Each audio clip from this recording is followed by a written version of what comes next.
The email notification chimed on my phone at exactly 3:47 a.m., jolting me awake from another restless night of shallow breathing. I fumbled for my glasses, squinting at the screen through the dim glow of my bedside oxygen concentrator. The subject line made my heart skip a beat in a way that had nothing to do with my condition. Evelyn, we need you. The presentation is next week. Before we jump back in, tell us where you're tuning in from, and if this story touches you, make sure you're subscribed, because tomorrow I've saved something extra special for you. It was from Marcus Chen, the lead architect at Harrison & Associates, the firm where I'd worked for 12 years before everything changed. Before the diagnosis. Before the treatments. Before I became the woman who couldn't climb a flight of stairs without gasping for air like a fish out of water. I stared at those words until they blurred together. After 18 months of silence from my former colleagues, after watching my career dissolve like sugar in rain, they were reaching out. Not for coffee. Not for sympathy. They needed me. The attachment contained blueprints for the Meridian Cultural Center, the project I'd been leading when my world fell apart. My design. My vision. My baby that I'd been forced to abandon when my lungs decided to betray me. At the bottom of the email, Marcus had added a single line that would haunt me for days. The client specifically asked for you, Evelyn. We didn't think you'd actually be able to come, but we had to ask.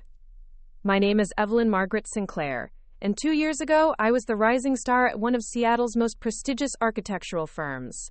I had corner office dreams and skyscraper ambitions.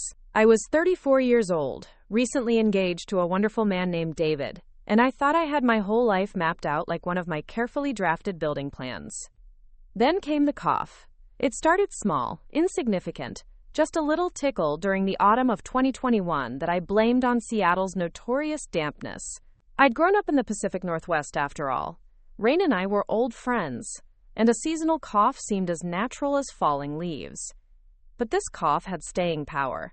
It lingered through November, deepened in December, and by January it brought friends along for the party. Chest pain. Shortness of breath. A fatigue so profound that climbing the stairs to my Capitol Hill apartment felt like summiting Mount Rainier. My mother, Patricia, had been a nurse for 37 years before retiring. She possessed that particular brand of maternal intuition that could diagnose strep throat from 3 states away, and knew the difference between, quote, feeling under the weather, and, quote, something is seriously wrong. When I called her on a frigid February morning, barely able to speak between coughing fits, she didn't hesitate. Evelyn Marie, you get yourself to a doctor today. Not tomorrow, today. I'd always been stubborn, inherited from my father's side of the family. The Sinclairs were builders, fixers, people who pushed through problems rather than around them. My grandfather had constructed half the houses in our small hometown of Bellingham during the post-war boom, working with a broken wrist for 3 weeks because he, quote, didn't have time for doctors. I came from stock that believed rest was for the weak, and medical attention was for the truly desperate. But when I found myself gasping for air in the middle of a client presentation, gripping the conference table like it was a life raft, I finally admitted that perhaps I'd crossed the threshold, from stubborn to stupid. Dr. Sarah Nakamura was the kind of physician who looked at you when she spoke, really looked, as if your face might reveal secrets your words couldn't.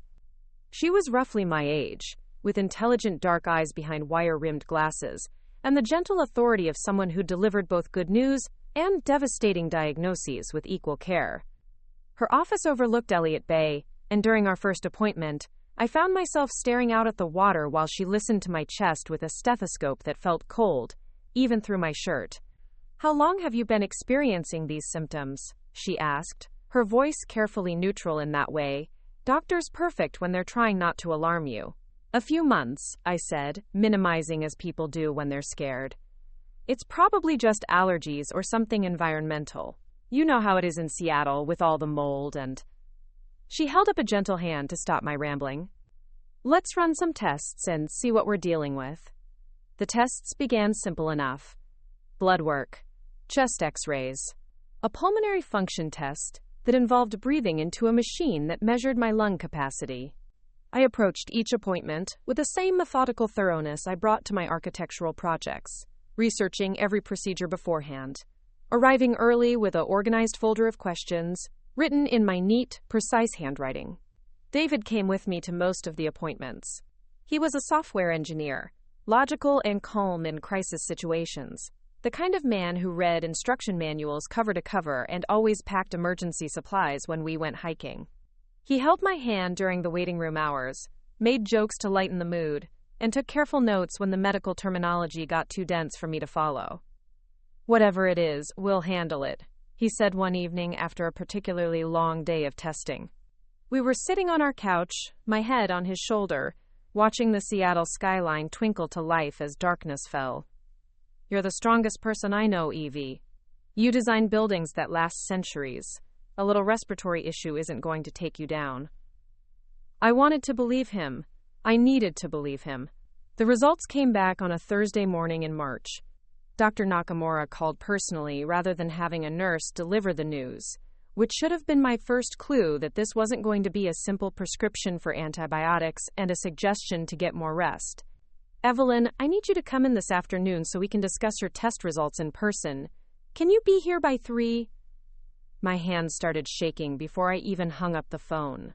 Good news, I'd learned, usually came with detailed explanations over the phone. Bad news required face-to-face conversations, boxes of tissues strategically placed on coffee tables, and that particular quality of afternoon light that seemed designed for life-changing revelations. I called in sick to work, which was becoming a troubling pattern. My supervisor, Janet Morrison, had been increasingly cold during our recent interactions. Architecture was a demanding field with tight deadlines and zero tolerance for weakness. Missing meetings and leaving early for medical appointments was not career-enhancing behavior, regardless of the reason. Dr. Nakamura's office felt different that afternoon. The same diplomas hung on the walls, the same view of the bay sparkled beyond the windows, but the air itself seemed heavier, charged with the weight of unspoken words. She gestured to the chair across from her desk, and I noticed she'd moved the tissue box closer to my side. "Your test results show some abnormalities that we need to discuss," she began, her voice gentle but direct.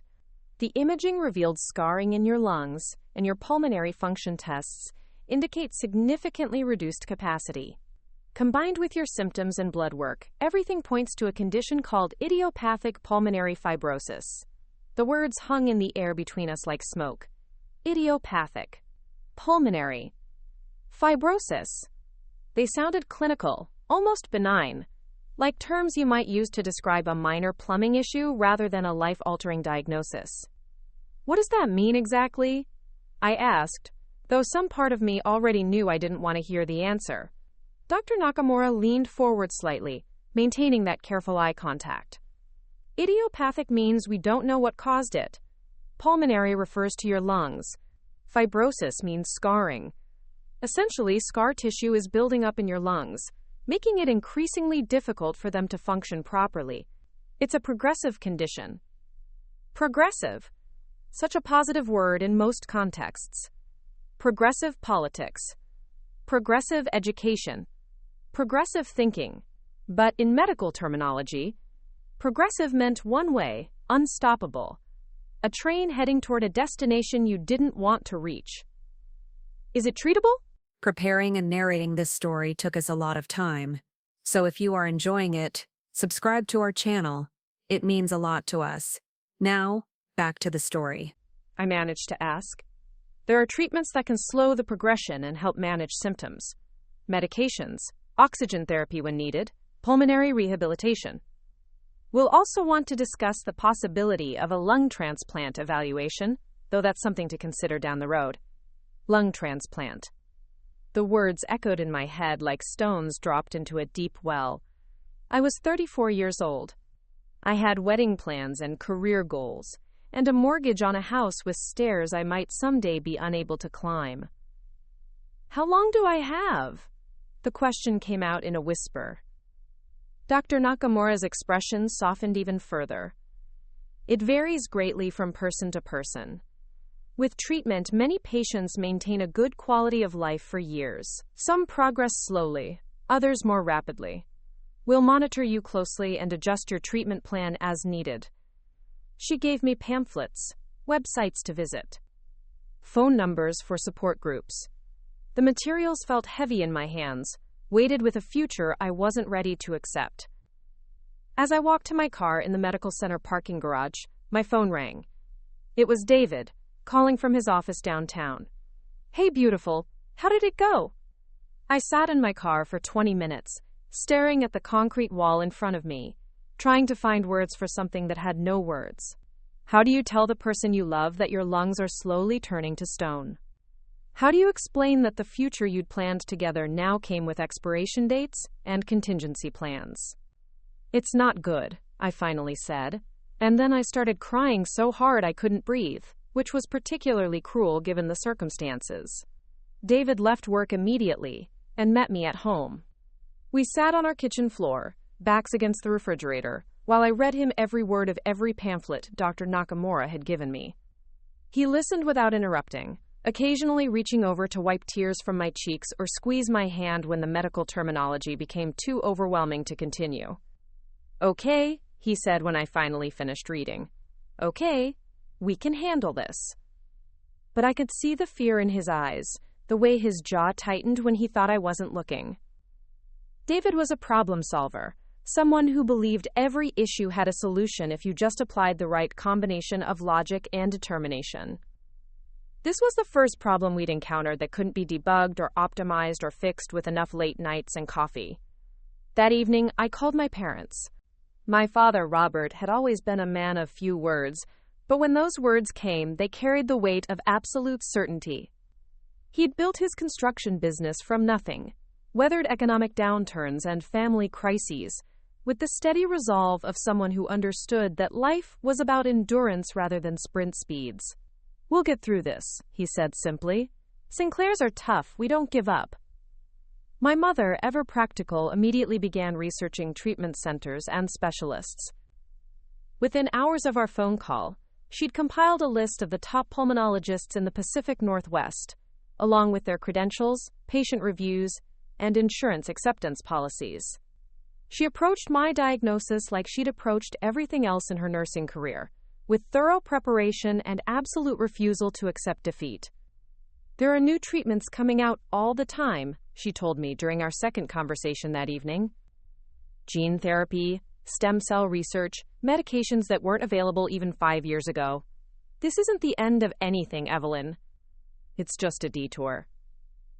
I wanted to believe her optimism, but the truth was settling into my bones like winter cold. I was sick. Really sick. The kind of sick that came with support groups and medical equipment, and conversations about things like quality of life and advanced directives. The next few weeks passed in a blur of medical appointments, insurance forms, and gradually increasing medication dosages. Dr. Nakamura started me on pirfenidone, a drug that could potentially slow the scarring process, but came with side effects that read like a pharmaceutical company's nightmare: nausea, fatigue, skin sensitivity, and digestive issues that made eating a strategic challenge. Work became increasingly difficult. The medication made me nauseous and dizzy, and my energy levels plummeted to depths I hadn't experienced since college finals week. Climbing the 3 flights of stairs to my office left me winded and embarrassed, forced to pause on each landing while colleagues walked past with barely concealed impatience. Janet Morrison called me into her office on a gray April morning that perfectly matched my mood. Her corner office overlooked Pioneer Square, and she decorated it with the kind of minimalist precision that architectural firms favored: clean lines, neutral colors, and not a single personal photograph to suggest she had a life beyond blueprints and building codes. "Evelyn, we need to discuss your recent performance and attendance issues," she began without preamble. Janet had never been one for small talk or gentle approaches. She treated conversations like construction projects: efficient, direct, and designed to achieve specific outcomes. I'd prepared for this meeting, rehearsing explanations and justifications during my sleepless nights. "I understand there have been some challenges lately. I'm dealing with a medical condition, but I'm working closely with my doctors to manage it. My work quality hasn't suffered, and I'm committed to meeting all project deadlines." Janet's expression remained neutral, unreadable. The Harrison project has been delayed twice due to your absences. The Meridian Cultural Center proposal is behind schedule. Your colleagues have expressed concerns about your ability to fulfill your responsibilities. The words stung because they weren't entirely untrue. I had missed meetings. I had requested deadline extensions. I had left work early on days when the medication made me too dizzy to focus on detailed drawings or client presentations. But I was still the same architect who'd won 3 design awards in the past 5 years.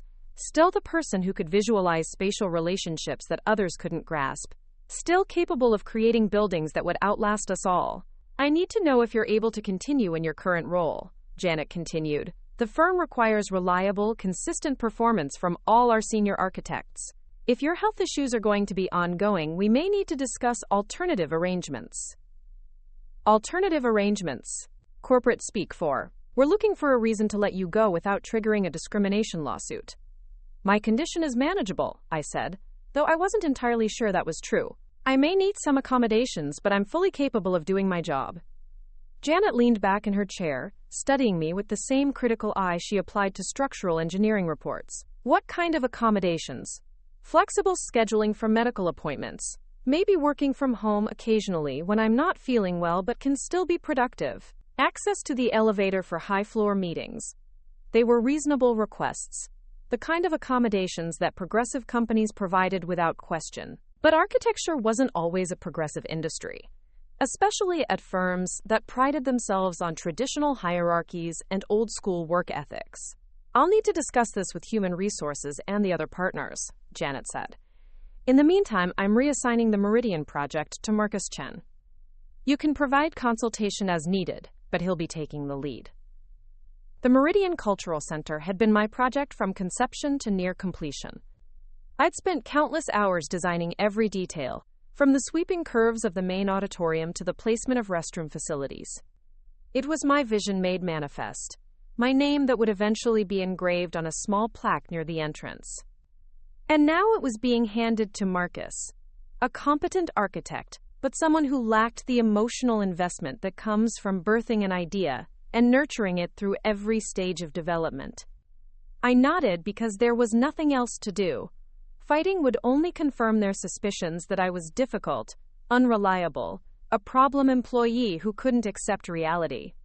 I understand. But I didn't understand. Not really. How could 12 years of dedication and excellence be overshadowed by a few months of medical challenges? How could a diagnosis I hadn't chosen and couldn't control suddenly define my professional worth?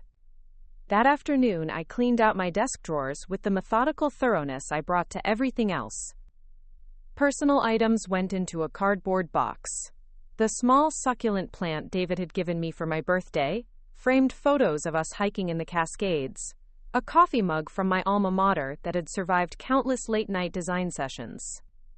Awards and certificates stayed on the walls. They belonged to the office, to the version of myself I was apparently no longer allowed to be. Marcus approached as I was packing, his expression a mixture of guilt and professional necessity. We'd worked together for 8 years, collaborated on dozens of projects, shared complaints about difficult clients over after-work drinks. He was a good man caught in an impossible situation. Evelyn, I want you to know this isn't personal. The Meridian project is incredible work. Your design is brilliant. But not brilliant enough to justify keeping me on it, I replied, not unkindly. I didn't blame Marcus. He hadn't made this decision, and refusing the assignment wouldn't have changed anything except possibly damaging his own career. If you want to stay involved as a consultant, I'd welcome your input. It's still your vision. I taped up the cardboard box and lifted it carefully, mindful of my increasingly limited stamina. Thanks, Marcus. I appreciate that. But we both knew consultation wasn't the same as ownership. I would become a voice from the sidelines, someone to call when questions arose about my original intentions, but no longer the architect whose name would be associated with the final product.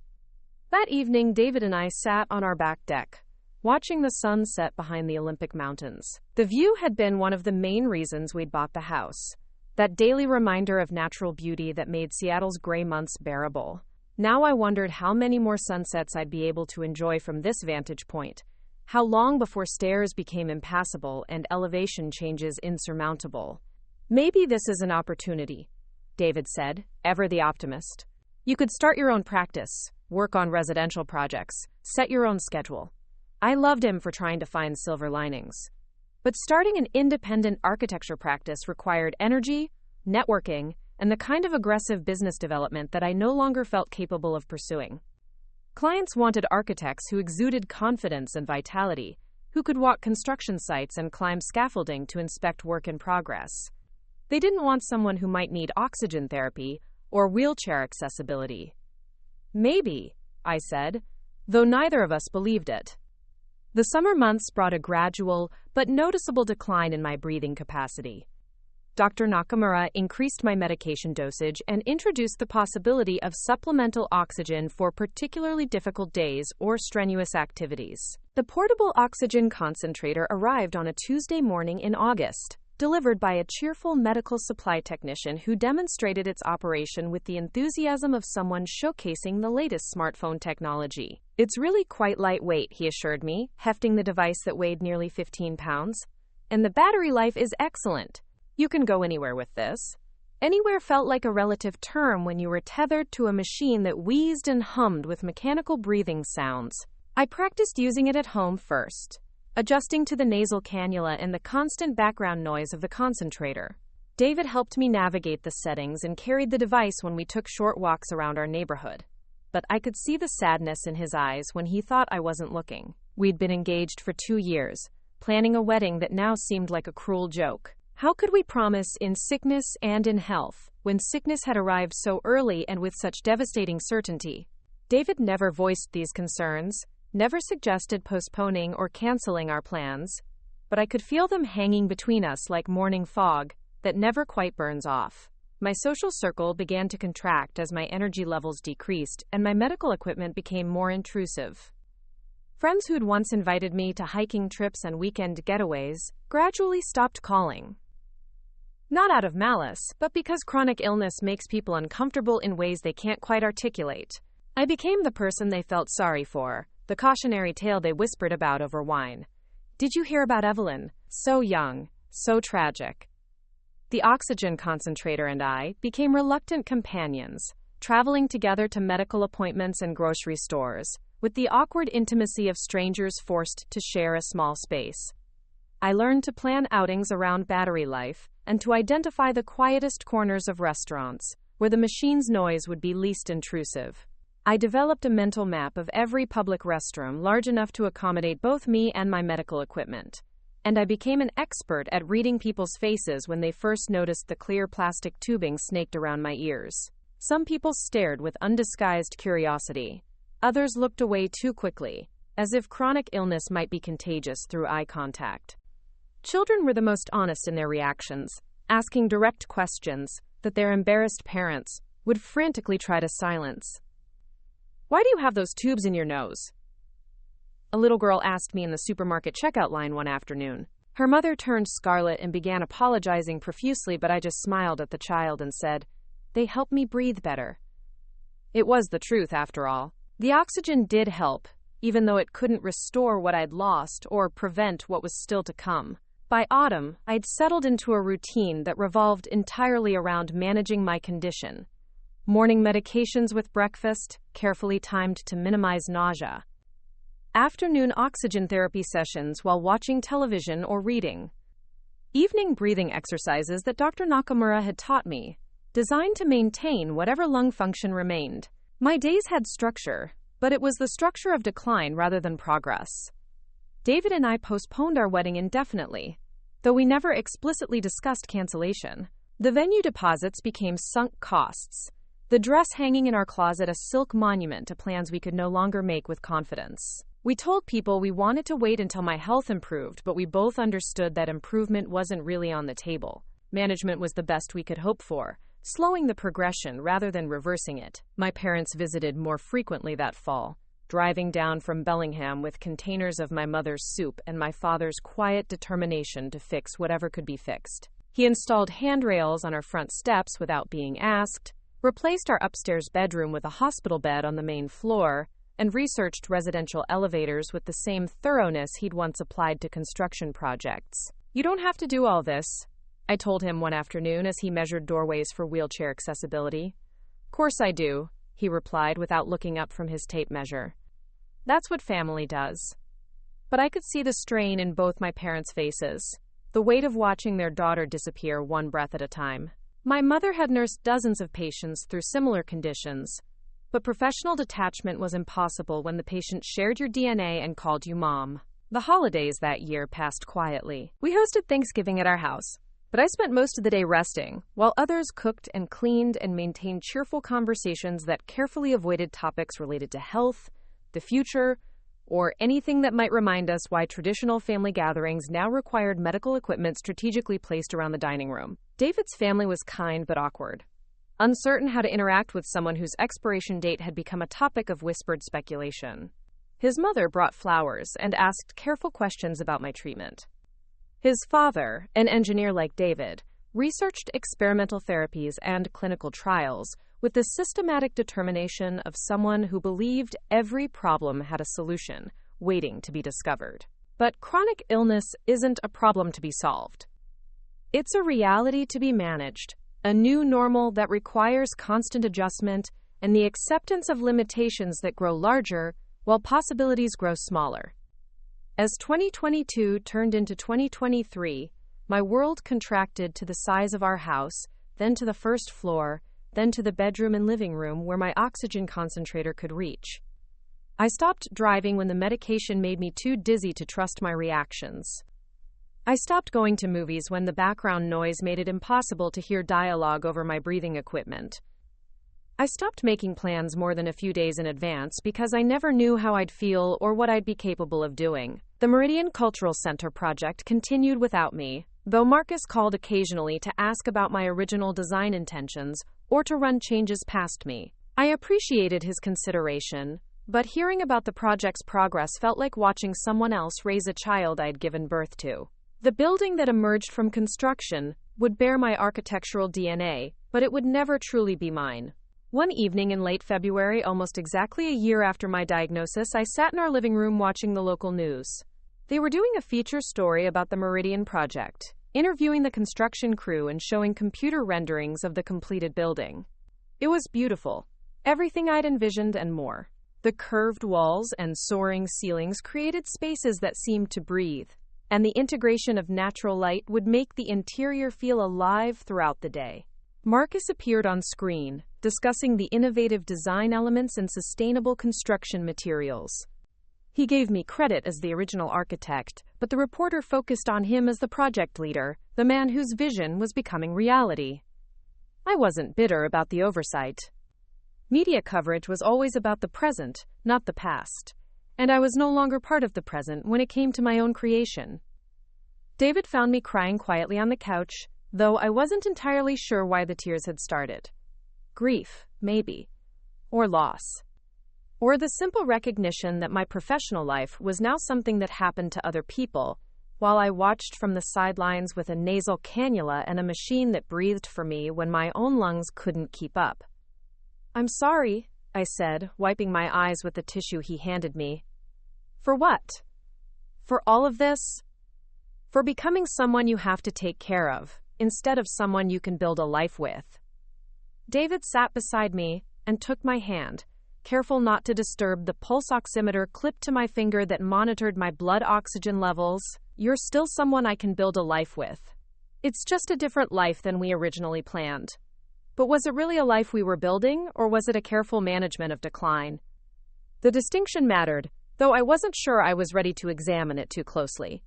Spring arrived early that year, and with it came a phone call that would change everything. I was having a particularly difficult day, my oxygen levels lower than usual despite increased flow rates, when my phone rang with a number I didn't recognize. Normally I would have let it go to voicemail, but something made me answer. "Evelyn?" "This is Marcus Chen from Harrison & Associates." I sat up straighter, surprised to hear from him directly rather than through email or text. "Hi, Marcus. What's going on?" I know this is going to sound crazy, And I completely understand if you're not able to do it. But we have a situation with the Meridian project. My pulse quickened in a way that had nothing to do with my medical condition. What kind of situation? The client wants to make some significant changes to the main auditorium design. They've seen the construction progress, and they're concerned about acoustics and sight lines. They want to meet with the original architect to discuss modifications. I was quiet for a moment, processing what he was saying. They want to meet with me? Specifically you. I explained your health situation, and they said they understood, but that this was too important to trust to anyone else. The meeting is scheduled for next Friday in Portland. I know it's a lot to ask, but Portland, a 2-hour flight from Seattle, or a 4-hour drive if I couldn't handle air travel with my oxygen equipment. Either option seemed impossible given my current condition, but the Meridian project was calling me back. My building needed me one more time. Can I think about it? I asked. Of course. But Evelyn, I need you to know something. I've tried to handle this myself, but I don't understand your original vision the way you do. The client isn't wrong about the acoustics issue, and if we don't fix it now, the building won't work the way you intended. Your design is brilliant, but it needs your brain to solve this problem. After I hung up, I sat in the growing darkness of our living room, listening to the steady rhythm of my oxygen concentrator, and thinking about buildings that outlast their creators. Architecture was supposed to be immortal, a way of leaving something permanent in a temporary world. The Meridian Cultural Center represented the best work of my career, and it was in trouble. David came home from work to find me researching airline policies for passengers requiring supplemental oxygen. I explained Marcus's call and the client's request, watching his face cycle through concern, fear, and something that might have been hope. "You want to go?" he said. It wasn't a question. I think I need to go. This building, it's the most important thing I've ever designed. If there's a problem I can fix, then we'll figure out how to get you there. That night, we made lists and researched logistics with the same obsessive thoroughness I'd once applied to architectural projects. Airline oxygen policies. Medical travel insurance. Hotels with medical equipment rental services. We planned contingencies for every possible complication, from medication schedules to emergency medical contacts in Portland. It was the first time in months that I'd felt truly alive, energized by something beyond the management of my daily symptoms. The Meridian project needed me, and maybe I needed it too. Maybe this was my chance to prove that chronic illness hadn't erased everything I used to be, that somewhere beneath the medications and equipment and careful limitations, the architect still existed. 3 days later, I received an email that would make that Portland trip feel like the most important journey of my life. The email arrived 3 days later with an attachment that made my hands tremble as I opened it. The subject line read simply, "Meridian meeting details urgent," and the sender was someone I'd never heard of, Clarissa Pemberton, Executive Director of the Portland Arts Foundation. "Ms. Sinclair, I understand you're the original architect for the Meridian Cultural Center. We have serious concerns about the current construction that require immediate attention. The acoustic engineering firm we hired has identified fundamental flaws in the auditorium design that will render the space unusable for live performances. We need to meet with you personally to discuss solutions. Time is critical as construction is 70% complete. The meeting is scheduled for Friday, March 15th at 2 p.m. at our Portland offices. We understand you have health considerations and are prepared to accommodate any needs you may have. This project represents a $40 million investment in our community's cultural future, and we believe you're the only person who can save it. Please confirm your attendance as soon as possible." I read the email 4 times before the full weight of it settled in. They weren't just asking for my input. They were asking me to save a building that was already mostly built, to solve problems that might require tearing down months of work and starting over. This wasn't a consultation. This was a rescue mission. David found me that evening sitting at our kitchen table, surrounded by printed emails, old project files, and my laptop displaying architectural rendering software I hadn't opened in over a year. The familiar blue glow of AutoCAD felt like seeing an old friend after a long absence. "You're really going to do this?" he said, settling into the chair beside me. "I have to try. Look at these photos they sent. I turned my laptop screen toward him, showing the construction progress images attached to Clarissa's email. The Meridian's main auditorium was a disaster. The sight lines I'd carefully calculated were blocked by structural supports that hadn't been in my original plans. The acoustic panels were installed at the wrong angles, creating dead zones where sound would disappear completely. Someone had made modifications to my design without understanding the underlying principles, and now they had a beautiful shell with no functional heart. "How did this happen?" David asked, studying the images with his engineer's eye for detail. "Cost cutting. Miscommunication. Maybe the contractor didn't understand the specifications." I pulled up my original drawings, comparing them to what had actually been built. "See here? This curved wall was supposed to follow a specific mathematical formula to distribute sound evenly. Instead, they built it as a simple arc. It looks almost the same, but acoustically, it's completely wrong." The more I studied the construction photos, the angrier I became. Not at the contractors or even at Marcus, who'd inherited a project he didn't fully understand. I was angry at myself for letting go, for allowing my health to become more important than my work. If I'd stayed involved, if I'd fought harder to remain the lead architect, this wouldn't have happened. "Can it be fixed?" David asked. I leaned back in my chair, considering the options. Fixing the acoustic problems would require demolishing and rebuilding significant portions of the interior. The cost would be enormous, and the delays would push the opening back by at least 6 months. But the alternative was a $40 million building that couldn't fulfill its primary function. Maybe. It depends on how much they're willing to tear down and start over. That night, I called Dr. Nakamura's emergency line. It was past 10 p.m., but I needed medical clearance for travel, and I needed it quickly. "Evelyn, are you having breathing difficulties?" she asked, her voice alert despite the late hour. "No, I'm sorry to call so late. I need to travel to Portland for work. Just for 1 day, but I'll need to fly with my oxygen concentrator. Is that safe?" There was a pause while she considered my request. "How are your oxygen levels been lately?" "Stable on the current settings. I haven't had any major episodes in the past month.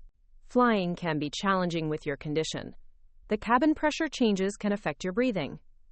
You'd need to increase your oxygen flow rate during the flight, and you'd need backup equipment in case of mechanical failure." The practical considerations were daunting. Airline approval for medical oxygen. TSA security procedures for traveling with medical equipment. Coordinating with the Portland airport for wheelchair assistance. But as Dr. Nakamura explained each requirement, I took notes with the same methodical precision I'd once used for building specifications. "I strongly recommend traveling with a medical companion," she concluded. "Someone who understands your condition and can assist if you have difficulties. David can come with me?" "Good. I'll write a medical clearance letter for the airline. But Evelyn, I want you to understand that this trip carries real risks. Your condition has been stable, but travel stress and changes in altitude could trigger complications." I understood the risks, but I also understood something else. The Meridian Cultural Center was my legacy, the building that would bear my architectural DNA long after I was gone. If I could save it, if I could fix the mistakes that others had made, then maybe my career wouldn't end with medical leave and accommodations I couldn't fulfill. Maybe it would end with solving an impossible problem that no one else could solve. The next morning, I called Clarissa Pemberton directly. Her voice was crisp and professional, with the kind of authority that came from managing large budgets and complex projects. "Miss Sinclair, thank you for calling. I hope you can help us. We're facing a potential disaster here. I've reviewed the construction photos you sent. The problems are significant, but they're not unfixable. I'll need to see the space in person to assess the full scope of what needs to be done. Of course. We can arrange transportation from the airport, and we've reserved a conference room with all the equipment you might need. Is there anything specific we should prepare for your visit?" I took a breath, steeling myself for a conversation I'd been dreading. "I have a medical condition that requires supplemental oxygen. I'll be traveling with portable equipment, and I may need to take breaks during our meeting." There was no pause, no awkward silence. "That's not a problem at all. We'll make sure you have everything you need." Miss Sinclair, I want you to know that we specifically requested you for this meeting. We've heard about your health challenges, and we understand this is a significant effort for you to be here. We don't take that lightly. Her directness was refreshing after months of people tiptoeing around my condition with uncomfortable sympathy. This was a business conversation between professionals, and my oxygen concentrator was simply another piece of equipment we needed to accommodate. The airline approval process took 2 days of phone calls and paperwork. I needed letters from Dr. Nakamura, technical specifications for my oxygen concentrator, and advance approval from the TSA for traveling with medical gas. Each phone call required explaining my condition to someone new, answering the same questions about battery life and safety protocols. David took time off work to travel with me, approaching the logistics with his characteristic attention to detail. He researched backup oxygen suppliers in Portland, mapped the route from the airport to the Arts Foundation offices, and even called ahead to confirm that our hotel room would be on the ground floor with easy access to elevators. "You don't have to do all this," I told him as he printed out emergency contact lists and medication schedules. "Yes, I do. This is important to you, which makes it important to me." But I could see the worry in his eyes, the way he checked and rechecked our travel documents as if thoroughness could prevent complications. He'd watched me struggle with simple tasks like grocery shopping. Now I was proposing to fly to another state, spend hours in meetings, and solve complex architectural problems while tethered to a machine that wheezed and hummed with each breath. The morning of our departure, I woke at 4 a.m. with a chest tightness that had nothing to do with my pulmonary fibrosis. This was anxiety, pure and simple. For over a year, I'd lived within the safe boundaries of my managed condition. I knew which activities would exhaust me, which environments would trigger breathing difficulties, how to structure my days around medication schedules and rest periods. Traveling meant leaving that controlled environment and trusting that my equipment and my body would function in unfamiliar circumstances. I sat on the edge of our bed, listening to David shower, and mentally reviewed every detail of the day ahead. Flight departure at 8 a.m., arrival in Portland at 10, ground transportation to the Arts Foundation offices, meeting at 2 p.m., return flight at 7 p.m.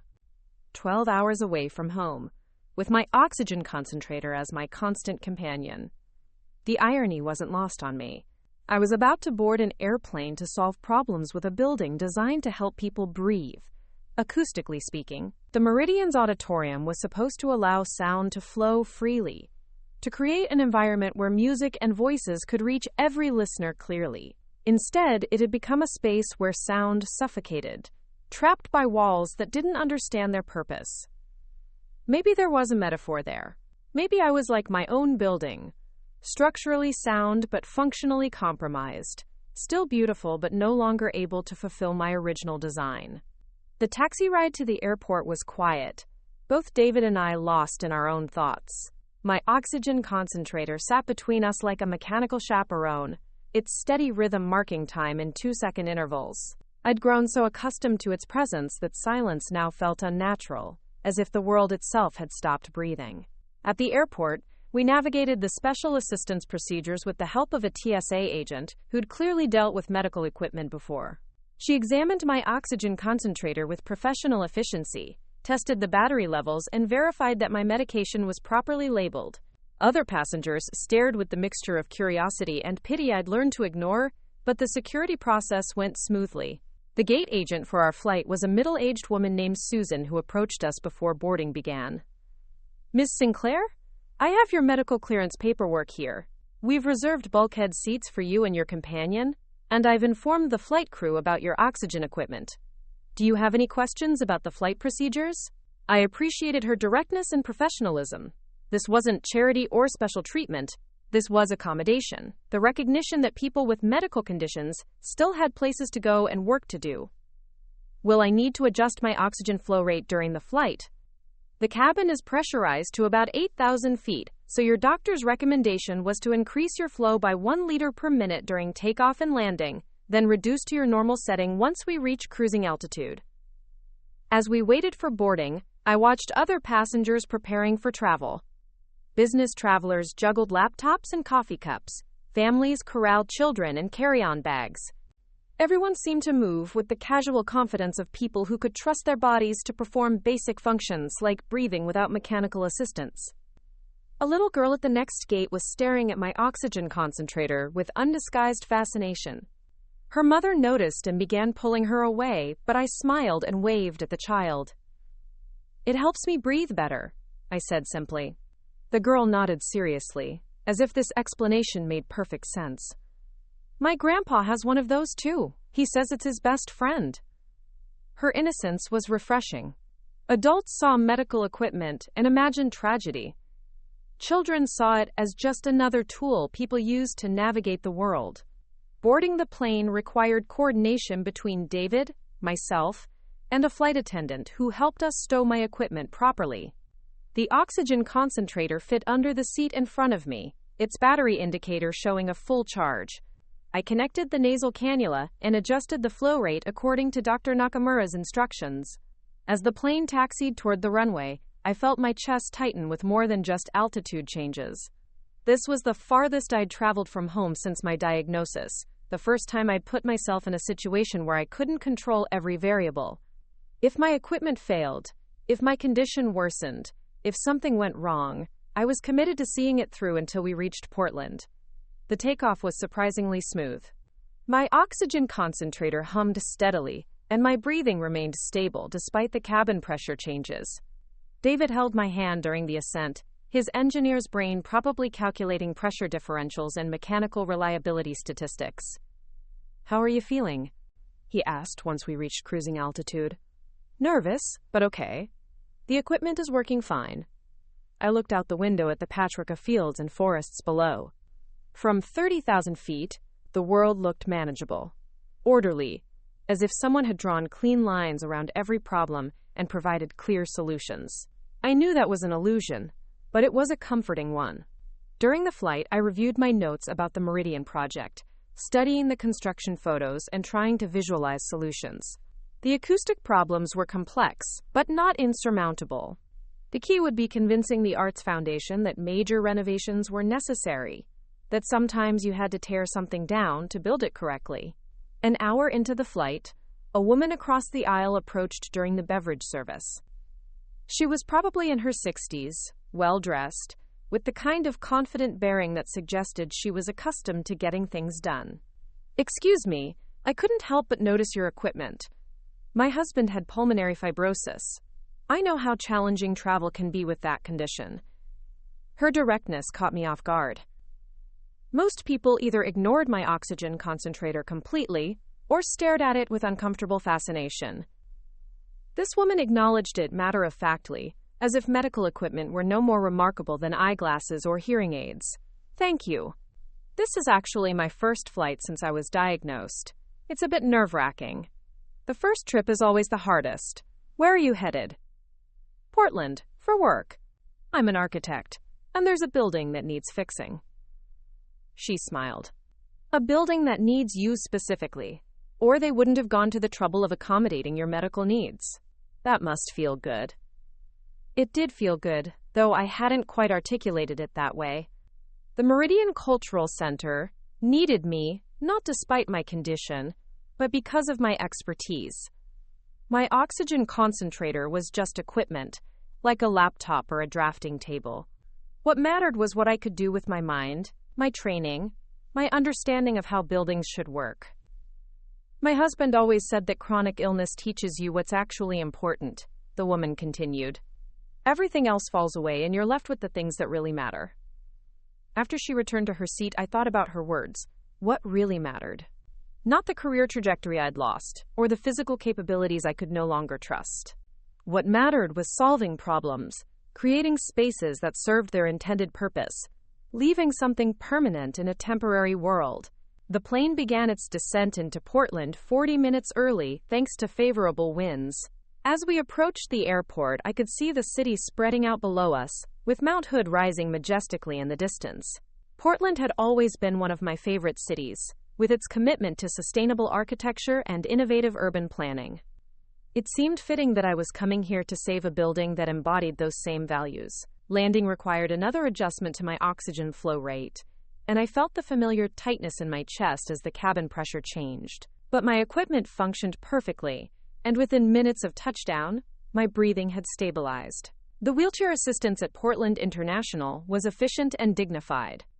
A young man named Roberto helped us navigate from the gate to ground transportation, carrying my oxygen concentrator without comment or curiosity. He'd clearly dealt with medical equipment before and treated it as simply another piece of luggage.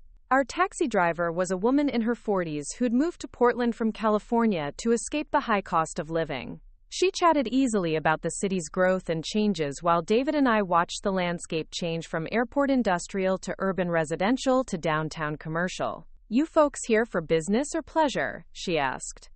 "Business," I replied. "I'm here to fix a building." "Oh, are you with one of the construction companies? There's a lot of development happening downtown." "I'm an architect. There's a cultural center that's having some problems." She glanced in the rearview mirror, taking in my oxygen equipment with the casual acceptance of someone who'd seen everything during years of driving passengers around the city. "Well, good luck with that. This city needs more arts venues. Too many condos going up, and not enough places for actual culture." The Portland Arts Foundation occupied 3 floors of a renovated warehouse in the Pearl District, exactly the kind of adaptive reuse project I'd always admired. The building's original industrial bones had been preserved and enhanced with modern elements that respected the historical character, while adding contemporary functionality. Clarissa Pemberton met us in the lobby, and I was immediately struck by her presence. She was probably in her early 50s, with silver-streaked hair pulled back in a practical ponytail, and the kind of direct gaze that suggested she didn't waste time on social niceties. She wore well-tailored slacks and a blazer that looked expensive but not showy, the uniform of someone who wielded significant authority without needing to advertise it. "Ms. Sinclair, thank you so much for making this trip. I know it wasn't easy." She acknowledged my oxygen concentrator with a glance but no comment, treating it as just another piece of professional equipment. Her handshake was firm, and her smile was genuine without being overly warm. "This is my fiancé, David Chen. He's here to assist with my medical needs." "Of course. We've prepared a conference room with everything you'll need, and there's a comfortable seating area if you need to rest at any point." The elevator ride to the 3rd floor was smooth and quiet, though I noticed Clarissa studying me with the assessing look of someone trying to gauge my capabilities without being obvious about it. I appreciated her directness. This wasn't a social visit, and we both understood that my effectiveness as an architect was more important than my medical condition.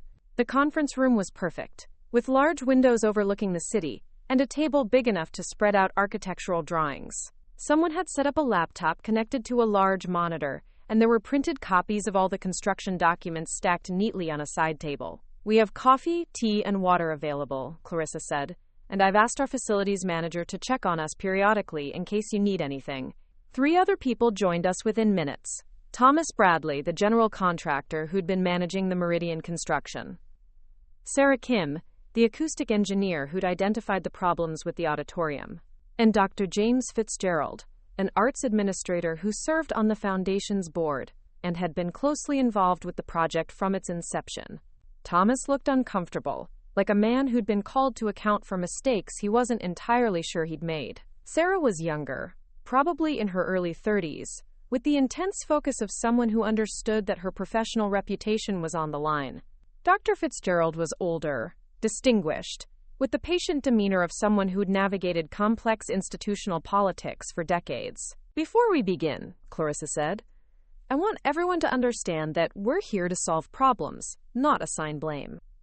The Meridian project is too important to our community to let it fail, and Ms. Sinclair is here because she's the only person who fully understands the original design intent."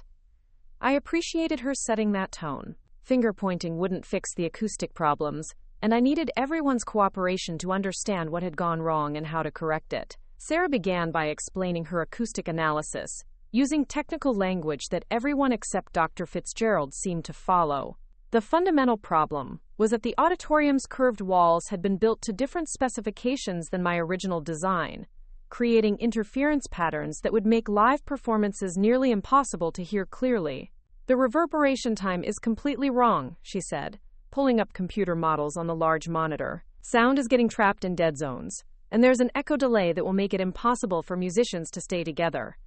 Thomas shifted uncomfortably in his chair. The specifications we received called for a simpler curve. We followed the drawings we were given. I studied the construction drawings he'd brought, comparing them to my original files. Someone had modified my design, presumably to reduce costs or simplify construction, but they'd removed the mathematical precision that made the acoustics work. These aren't my specifications, I said, pulling up my original AutoCAD files on the laptop. Look at this wall curve. It's based on a logarithmic spiral that distributes sound waves evenly throughout the space. What you built is just a circular arc. It looks similar, but acoustically, it's completely different. The room was quiet as everyone studied the comparison between my original design and what had actually been built. The difference was subtle but crucial, like the difference between a violin crafted by a master and one mass-produced in a factory. Both might look like violins, but only one would sing. How did this happen? Dr. Fitzgerald asked. Thomas consulted his project files. The drawings we received were stamped by Marcus Chen as the lead architect. We assumed they represented the final design. I felt a surge of frustration, not at Thomas, but at the system that had allowed crucial design elements to be simplified without consulting the original architect. Marcus was competent, but he didn't understand the underlying mathematics that made my design work. He'd seen a complex curve and simplified it, probably thinking he was being practical. Can it be fixed? Clarissa asked. I studied the construction photos, mentally calculating what would need to be demolished and rebuilt. It wasn't impossible, but it would be expensive and time-consuming. Yes, but it will require tearing out most of the interior walls and starting over with the correct specifications. We're talking about months of additional construction and probably 20% more in costs. The silence that followed was heavy with unspoken calculations. Clarissa was clearly running numbers in her head, weighing the cost of fixes against the cost of having a non-functional building. What if we don't fix it? She asked. Sarah answered immediately. You'll have a beautiful space that can't be used for its intended purpose. Live performances will be unintelligible. Recorded music might work, but barely. So we have a $40 million building that can't fulfill its basic function. That's correct. I could see the weight of the decision settling on Clarissa's shoulders. She was responsible not just to the Arts Foundation but to the entire community that would depend on this cultural center. The wrong choice would waste millions of dollars and deprive Portland of a venue they desperately needed. Ms. Sinclair, if we authorize the renovations, can you oversee the work to ensure it's done correctly? The question hung in the air between us. She was asking if I could manage a complex construction project while dealing with a progressive illness that limited my energy and mobility. 6 months ago, I would have said no immediately.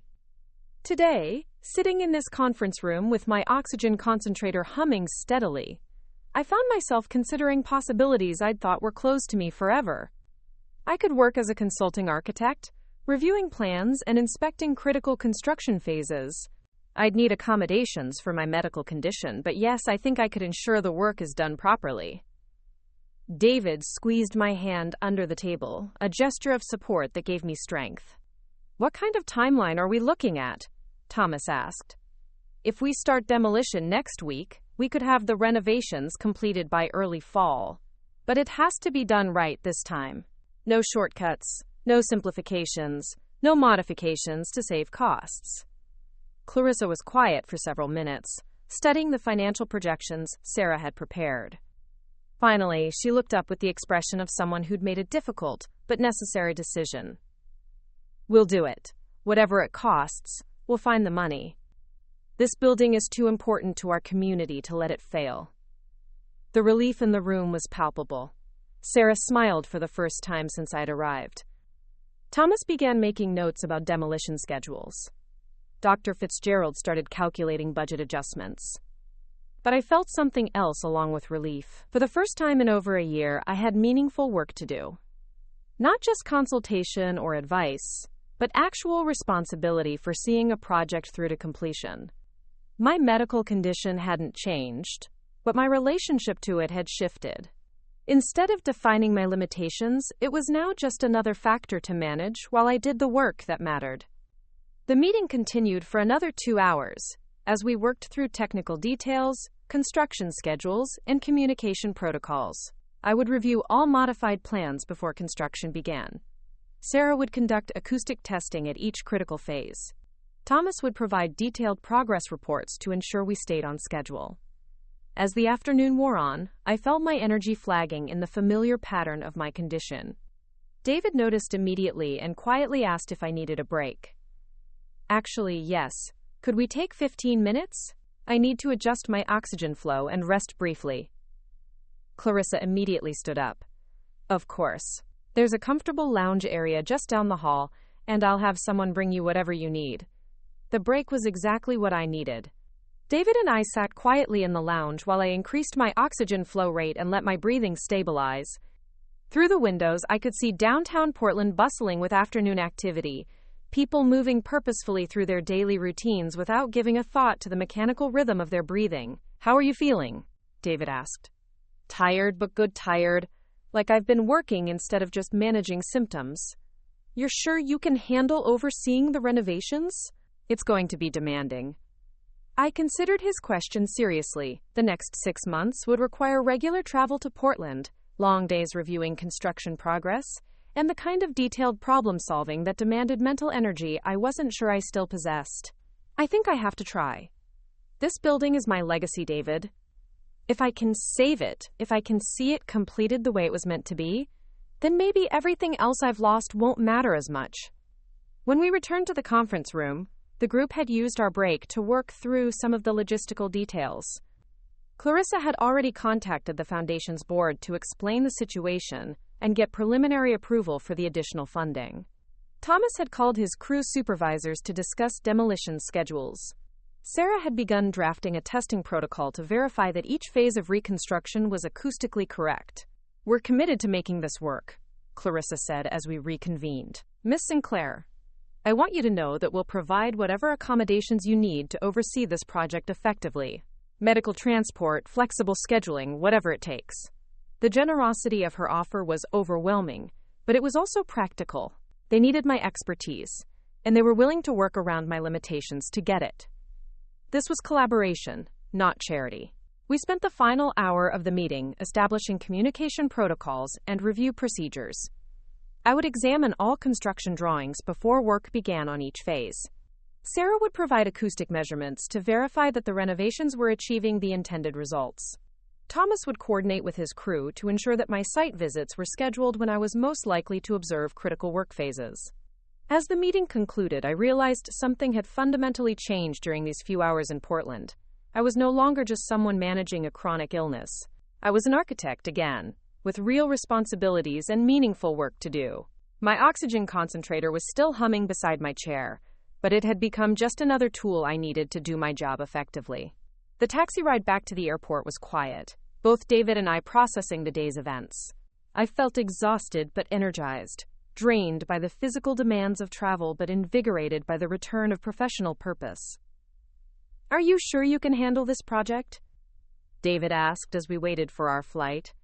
I'm not sure about anything anymore, but I know I have to try. The flight home was uneventful, though I was more tired than I'd expected.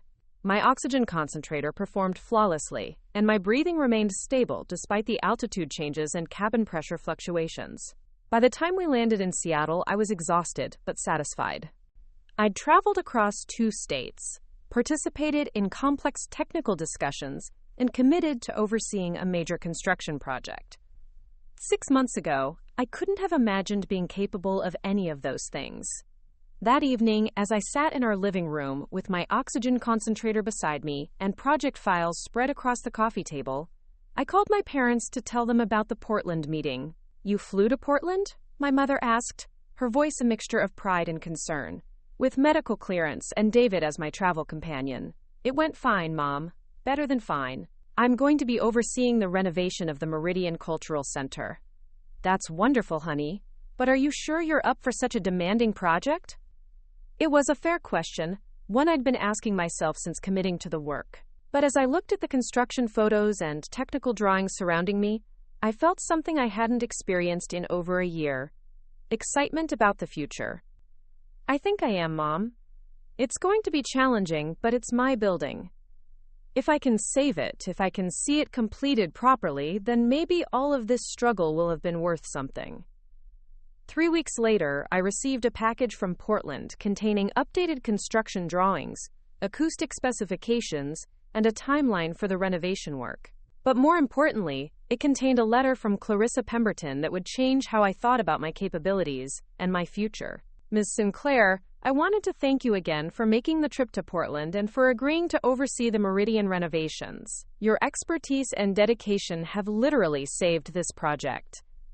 I also wanted you to know that word of your involvement has spread throughout the regional arts community. Several other organizations have reached out asking if you might be available for consultation on their own projects. It seems there's significant demand for an architect who understands both the technical and artistic requirements of cultural spaces.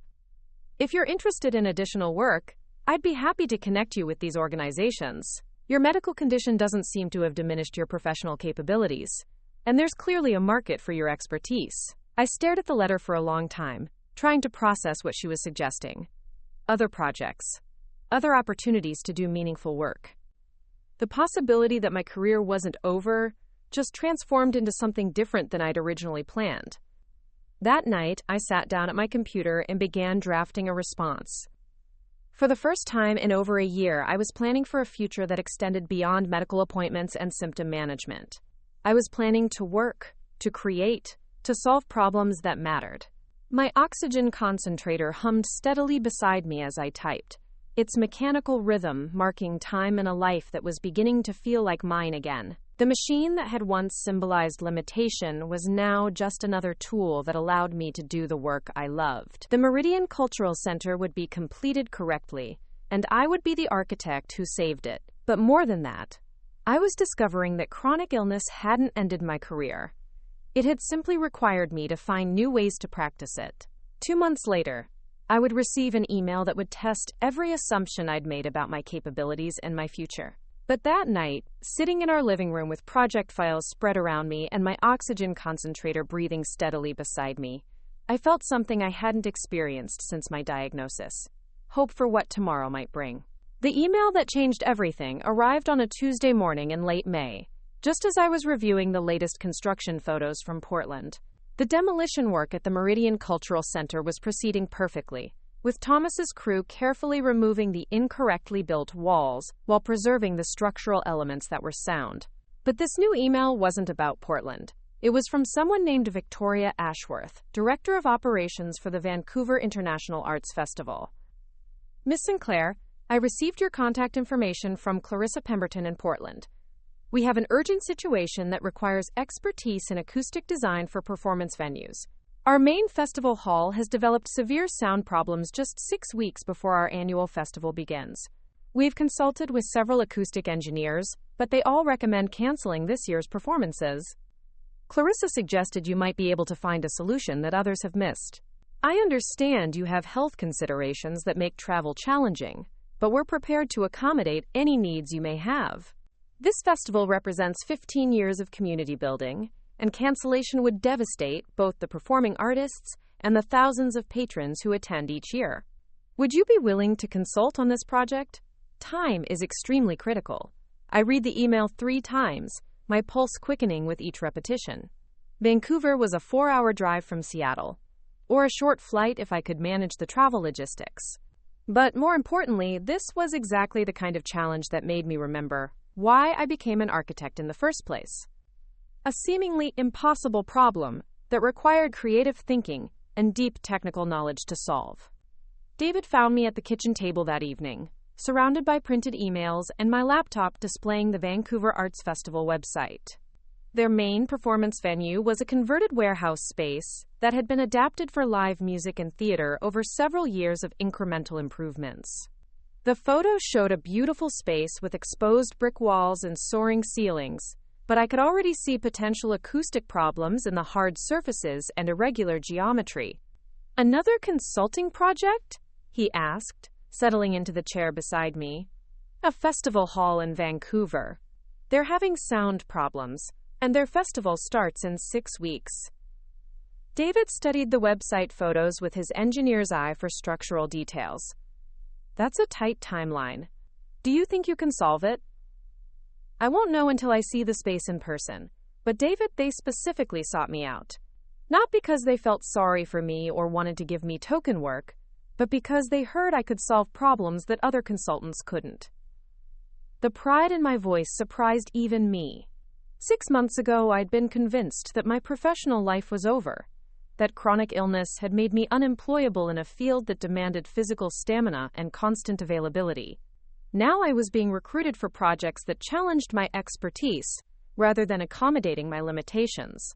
I called Victoria Ashworth the next morning, prepared to discuss the technical aspects of their acoustic problems and the logistical requirements for my travel and accommodation. Her voice was warm but urgent, with the controlled panic of someone managing a crisis that threatened to derail months of careful planning. Ms. Sinclair, thank you so much for responding. I have to be honest with you, we're desperate. The festival has been sold out for months, and we have performers coming from all over the world. If we can't fix these sound problems, we'll have to cancel everything. Tell me about the specific issues you're experiencing. Victoria explained that their main performance hall had undergone renovations earlier in the year, including new flooring and wall treatments that were supposed to improve the aesthetic appeal of the space. But the changes had created a disaster for live performances. Sound was bouncing unpredictably off the new surfaces, creating echo patterns that made it impossible for audiences to understand spoken dialogue or appreciate musical performances. We hired the contractors based on their portfolio of restaurant and retail spaces, she admitted. We didn't realize that performance venues require completely different acoustic considerations. It was a common mistake, one I'd seen countless times during my career. People assumed that any construction contractor could work on performance spaces, not understanding that acoustics required specialized knowledge and precision installation. Beautiful materials could create terrible sound environments if they weren't chosen and positioned correctly. I'd need to visit the space to assess the problems and determine what solutions are feasible within your timeline and budget constraints. Of course. When could you come? We could arrange transportation, accommodation, whatever you need. I checked my calendar, considering my medical appointments and the energy levels I could reasonably expect to maintain. I could drive up this Friday and spend the weekend evaluating the space. I'll need to bring my medical equipment, and I may need to take breaks during our meetings. That's absolutely not a problem. We've reserved a ground floor hotel room near the venue, and I'll make sure you have everything you need. The drive to Vancouver on Friday morning was surprisingly pleasant. David had taken the day off to accompany me, and we traveled in our car with my oxygen concentrator plugged into the power outlet. The border crossing went smoothly, with the Canadian customs agents treating my medical equipment as routine rather than suspicious. Vancouver's arts district was vibrant and welcoming, with tree-lined streets and converted industrial buildings that housed galleries, studios, and performance venues. The festival hall occupied most of a city block, its brick exterior softened by climbing ivy and large windows that suggested the artistic activity within. Victoria Ashworth met us in the venue's lobby, and I was immediately impressed by her energy and professionalism. She was probably in her early 40s, with curly red hair and the kind of animated gestures that suggested she was accustomed to managing complex projects under pressure. Her handshake was firm, and her smile was genuine despite the stress she was clearly feeling. Miss Sinclair, thank you so much for coming. I can't tell you how much this means to us. She led us through the venue, explaining the history of the building and the recent renovations that had created their current crisis. The main performance hall was stunning visually, with exposed brick walls, polished concrete floors, and a soaring ceiling crossed by original wooden beams. But as soon as she began speaking in the space, I could hear the acoustic problems clearly. Her voice bounced off the hard surfaces in a chaotic pattern that created multiple echoes and dead zones where sound disappeared completely. Any performer on the stage would be fighting against the room itself, their voices and instruments competing with reflections and delays that would make ensemble work nearly impossible. The contractors said the new flooring and wall sealers would enhance the space's appearance, Victoria explained as we walked around the hall. They didn't mention that they would make it sound terrible. I spent the next hour studying the space from every angle, taking measurements and notes, while David helped document the room's geometry with photos and rough sketches. The problems were severe but not unfixable. The contractors had essentially turned the performance hall into a giant echo chamber by covering every surface with hard, reflective materials. The good news is that this can be corrected, I told Victoria as we sat in the venue's cafe area. The bad news is that it will require strategic placement of acoustic treatments to control the sound reflections. What kind of treatments? And can they be installed in time for the festival? I pulled out my laptop and began sketching preliminary solutions using acoustic modeling software. Fabric panels, ceiling baffles, and strategic placement of sound-absorbing materials. The key is to break up the parallel surfaces that are creating the echo problems without destroying the visual appeal of the space. Victoria leaned forward, studying my rough designs with the intense focus of someone whose professional reputation depended on solving an impossible problem in an impossible time frame. How long would installation take? If we can source the materials quickly, maybe 2 weeks. But it has to be done precisely. One mistake, and we could make the problems worse instead of better. Whatever it costs, whatever you need, we'll make it happen. That evening, David and I had dinner at a small restaurant near our hotel, while I continued sketching acoustic solutions on napkins and reviewing material specifications on my phone. My oxygen concentrator sat quietly beside our table, its steady rhythm barely audible above the ambient noise of other diners and kitchen activity. "You're excited about this project," David observed, watching me work through calculations and design options. "I am. It's exactly the kind of problem I used to love solving. Complex, urgent, requiring both technical knowledge and creative thinking. And you're confident you can fix it?" I paused to consider his question seriously. 6 months ago, I would have approached this project with the complete confidence of someone who'd never failed at anything professionally important. Now I carried the knowledge that my body could betray me at any moment, that chronic illness could complicate even the most carefully planned projects. I'm confident I understand the problems and know how to solve them. Whether I can execute the solutions effectively while managing my medical condition is the real question. Saturday morning, I returned to the venue with Victoria and her technical team, including the stage manager, lighting designer, and the contractor who'd created the acoustic problems in the first place. The contractor, a middle-aged man named Robert, looked distinctly uncomfortable as I explained how his beautiful renovations had destroyed the room's functionality. "We followed all the architectural drawings," he said defensively. "Nobody told us that performance spaces needed special acoustic considerations." I didn't blame Robert for the problems. He'd been hired to make the space look better, and he'd succeeded at that goal. The failure was in the planning process, the lack of acoustic consultation during the design phase. But assigning blame wouldn't fix the echo problems that made the venue unusable for its intended purpose. "The important thing now is correcting the issues in time for the festival," I said diplomatically. "Robert, your crew will be essential for installing the acoustic treatments properly." We spent the morning mapping out exactly where each acoustic panel and ceiling baffle would be positioned, using laser measurements and acoustic modeling software to ensure optimal sound distribution. The solutions weren't cheap, but they were far less expensive than canceling a festival that had taken months to organize. Victoria's phone rang constantly throughout our planning session, with calls from performers, vendors, and board members who'd heard rumors about potential cancellation. She handled each conversation with calm professionalism, assuring everyone that the problems were being addressed without revealing how precarious the situation actually was. "The festival board is meeting tomorrow night," she told me during a brief break in our planning. "They'll want to know definitively whether we can solve these problems in time." "We can, but only if everything goes perfectly. No delays in material delivery, no installation mistakes, no surprises during construction."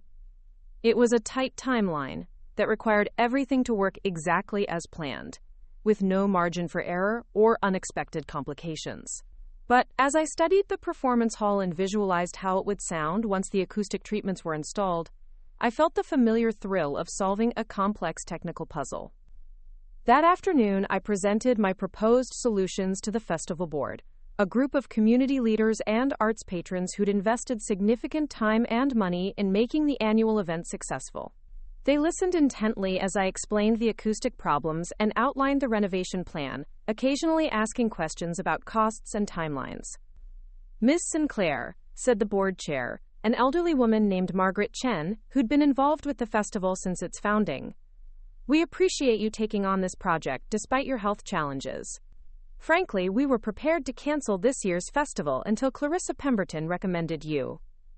Her acknowledgement of my medical condition was matter-of-fact rather than pitying, focused on the practical reality that I'd made a significant effort to help solve their crisis. It was exactly the kind of professional recognition I'd been craving, acknowledgement that my expertise was valuable enough to justify accommodating my limitations. "The acoustic problems are solvable," I assured the board. "But we need to start immediately, and we need to commit to doing the work correctly, rather than cheaply." The board voted unanimously to authorize the renovation, with a budget that would allow for high-quality materials and precise installation. More importantly, they voted to hire me as the project supervisor, ensuring that the acoustic treatments would be installed according to my specifications, rather than interpreted by contractors who didn't understand the underlying principles. Sunday morning, as David and I prepared to drive back to Seattle, Victoria walked us to our car with the kind of grateful expression that made all the travel logistics and physical discomfort worthwhile. "I can't thank you enough for taking this on. You've literally saved our festival." "The real work starts now," I reminded her. "The next 2 weeks are going to be intense." "We'll be ready." And IMS for Enzeis. Sinclair, I hope you know that word is spreading throughout the regional arts community about your expertise. This isn't going to be your last consulting project.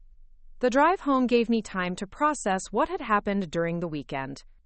I'd assessed a complex acoustic problem, developed innovative solutions under extreme time pressure, and convinced a board of directors to invest in renovations that would save their festival.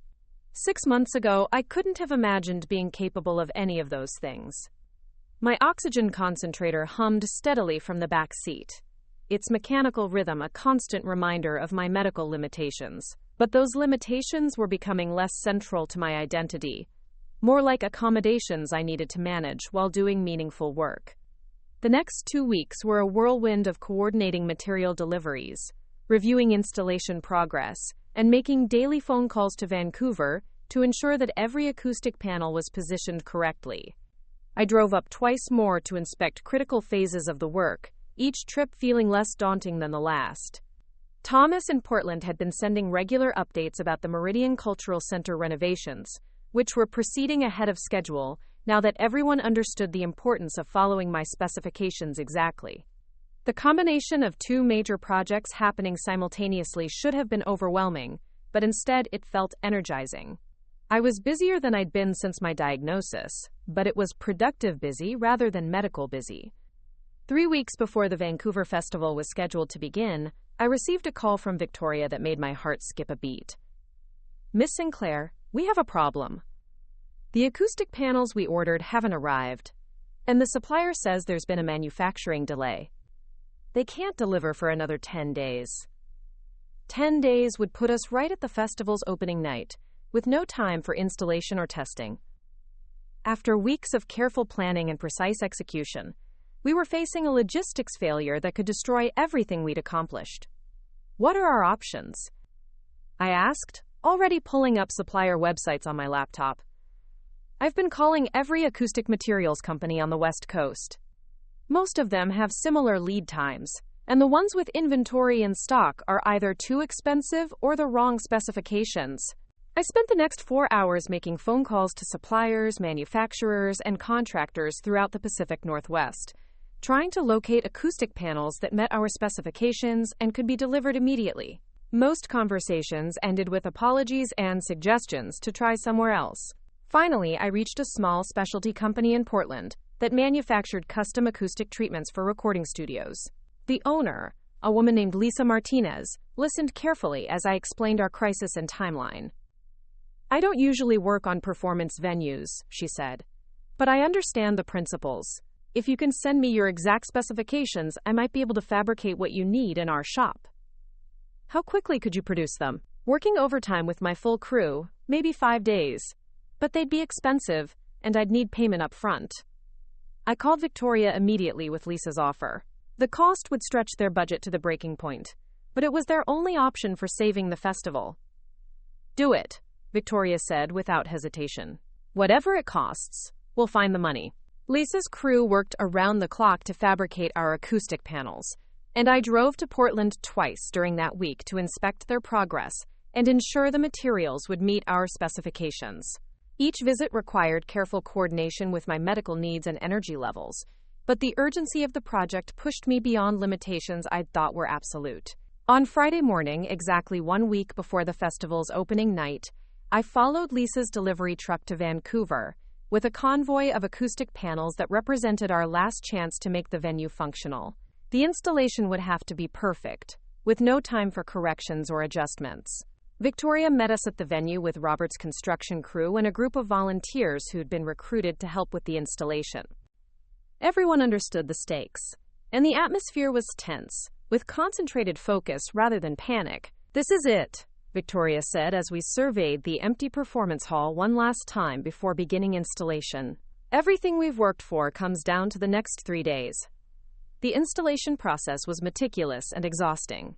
Each acoustic panel had to be positioned according to my calculations, with measurements verified to the centimeter and angles checked repeatedly to ensure optimal sound distribution. I spent 12-hour days supervising the work, taking breaks only when my oxygen levels required adjustment or when David insisted I needed to rest. By Sunday evening, the venue had been completely transformed. The stark, echoing space that had threatened to destroy the festival was now a warm, acoustically balanced performance hall that would allow audiences to hear every note and word clearly. "We need to test it," I told Victoria as we stood on the stage looking out at the empty seats. She called several local musicians who came in that evening to perform in different areas of the hall, while I moved throughout the audience space, listening carefully to how their voices and instruments sounded from every angle. The improvement was dramatic and immediate. Conversations that had been unintelligible due to echo problems were now clear and natural. Musical performances that had been muddy and confused were now crisp and well-defined. "It works," Victoria said, tears of relief visible in her eyes. "It actually works." The Vancouver International Arts Festival opened 3 days later with a performance that showcased the venue's transformed acoustic capabilities. I attended the opening night concert with David, sitting in the audience while performers filled the space with music that reached every listener clearly and beautifully.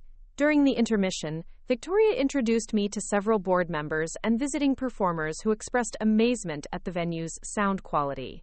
Many of them had performed in the space before the renovations and remembered the acoustic problems that had made previous festivals challenging for both performers and audiences. "You've given us our venue back," said Margaret Chen, the board chair. "Actually, you've given us something better than we ever had before."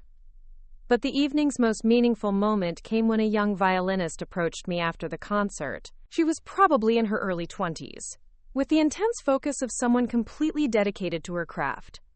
"Excuse me, are you the architect who fixed the acoustics in this hall?" "I am. I wanted to thank you. I performed here 2 years ago, and it was so frustrating because the audience couldn't really hear the music properly. Tonight was completely different. The sound was perfect from every seat." Her gratitude was genuine and specific, focused on how my work had enhanced the audience's ability to experience the music she'd worked so hard to perfect. It was exactly the kind of impact I'd hoped to achieve when I first became an architect, creating spaces that served their intended purpose so well that people could focus on what mattered most, rather than fighting against their environment. The festival continued for 10 days, with each performance confirming that the acoustic renovations had been successful. Victoria sent me daily updates and photos, including reviews from local critics who praised the venue's sound quality and compared it favorably to much larger and more expensive performance halls. But more importantly, I received calls and emails from other arts organizations throughout the Pacific Northwest, who'd heard about the Vancouver project and wanted to discuss their own acoustic challenges. Word was spreading through the regional arts community that there was an architect who specialized in solving seemingly impossible sound problems under extreme time constraints. 2 months later, I was managing consulting projects in 4 different cities, each involving performance venues that had developed acoustic problems requiring specialized expertise to solve. My calendar was full of site visits, client meetings, and construction supervision. But it was the kind of busy that energized rather than exhausted me. The Meridian Cultural Center in Portland held its grand opening in September, with an inaugural concert that showcased the venue's flawless acoustics and elegant design. I attended with David, Clarissa Pemberton, and the entire project team that had worked to save the building from its construction mistakes. As I sat in the audience, listening to the Portland Symphony Orchestra perform in the space I'd originally designed, I realized that my career hadn't ended with my medical diagnosis. It had evolved into something different and potentially more meaningful than what I'd been doing before. Chronic illness had forced me to focus on the essential elements of my profession, to identify what really mattered about being an architect. I couldn't work 60-hour weeks or climb construction scaffolding, but I could solve complex problems that other consultants couldn't handle.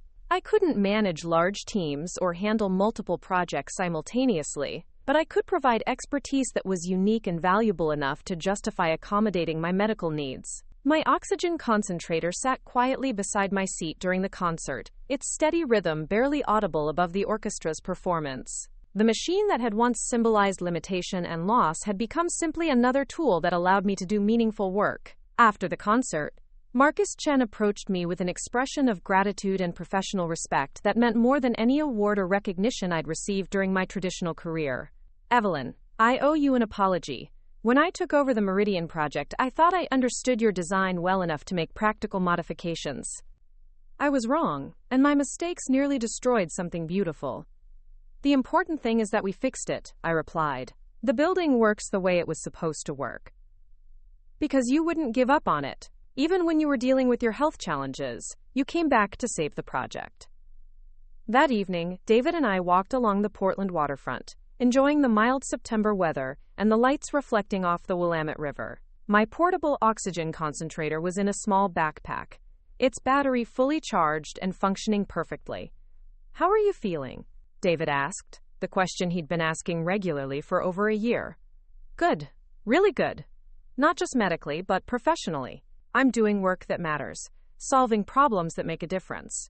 It's different from what I planned, but maybe it's better." "Better how?" I considered his question as we walked, thinking about the young violinist in Vancouver who'd thanked me for creating a space where audiences could really hear her music, about the Portland Symphony Orchestra performing in a venue that enhanced rather than fought against their artistry. Before I got sick, I was designing buildings that were technically competent but not necessarily meaningful. Now I'm working on projects where success or failure makes a real difference in people's lives. These performance venues aren't just buildings. They're places where art happens, where communities gather, where culture gets preserved and shared. 6 months later, I received an email that would confirm everything I'd discovered about the intersection of limitation and possibility, about finding meaningful work within the boundaries of chronic illness. The message was from the American Institute of Architects, notifying me that I'd been selected to receive their annual award for excellence in acoustic design.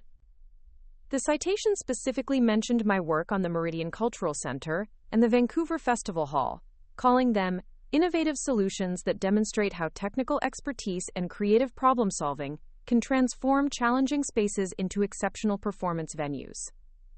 But more meaningful than the award itself was the letter of recommendation that had been submitted by Margaret Chen, the Vancouver Festival Board Chair.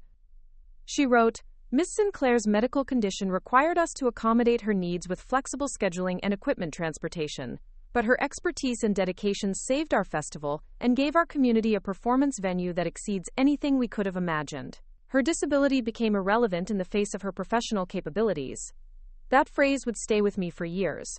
Her disability became irrelevant in the face of her professional capabilities. It captured something essential about how I'd learned to navigate chronic illness while maintaining meaningful work. My oxygen concentrator and medical limitations were real and required daily management, but they didn't define my professional worth or limit my ability to solve complex problems. The award ceremony was held in Washington, D.C., a trip that required careful medical planning and coordination. But as I accepted the award and spoke to an audience of architects from across the country, I realized that my journey through illness and back to meaningful work had given me something valuable to share. "Chronic illness taught me to focus on what's essential," I said during my acceptance speech. "I can't work the way I used to, but I've discovered that the most important aspects of being an architect don't require perfect health. They require knowledge, creativity, and the determination to solve problems that matter."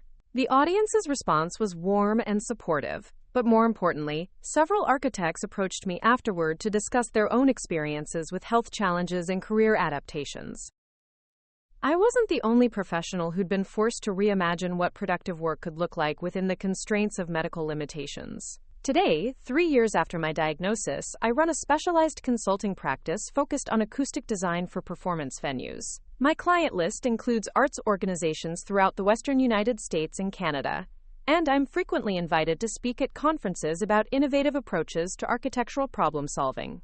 My oxygen concentrator travels with me to every client meeting and construction site. Its steady rhythm, a constant reminder of the medical realities that shape my daily routine. But it's also a symbol of adaptation, of finding ways to do meaningful work despite significant limitations. The Meridian Cultural Center hosts performances almost every night, its flawless acoustics allowing audiences to experience music and theater exactly as the artists intended. The Vancouver Festival Hall has become a model for other communities seeking to create high-quality performance venues in converted industrial spaces. Both buildings will outlast me by decades, carrying my architectural DNA into a future I may not live to see. Chronic illness didn't end my career. It transformed it into something more focused, more meaningful, and ultimately more satisfying than what I'd been doing before. I work fewer hours but solve more important problems. I travel less frequently but make a greater impact when I do.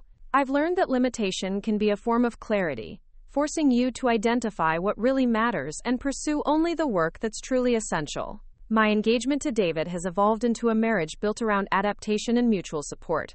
With our wedding ceremony held in the Meridian Cultural Center's perfectly acoustically balanced auditorium, we've learned to plan around medical appointments and energy limitations, but we've also discovered that shared purpose can be stronger than shared convenience. Some evenings, I sit in my home office reviewing acoustic models and construction drawings, while my oxygen concentrator hums quietly beside me. The work is challenging and meaningful, requiring all the technical knowledge and creative problem-solving skills I've developed over my career. My medical condition shapes how I approach projects and manage my schedule, but it doesn't diminish the quality of the solutions I create or the satisfaction I derive from doing work that matters. The buildings I help create will stand long after my oxygen concentrator falls silent. Spaces where music and voices can reach audiences clearly and beautifully.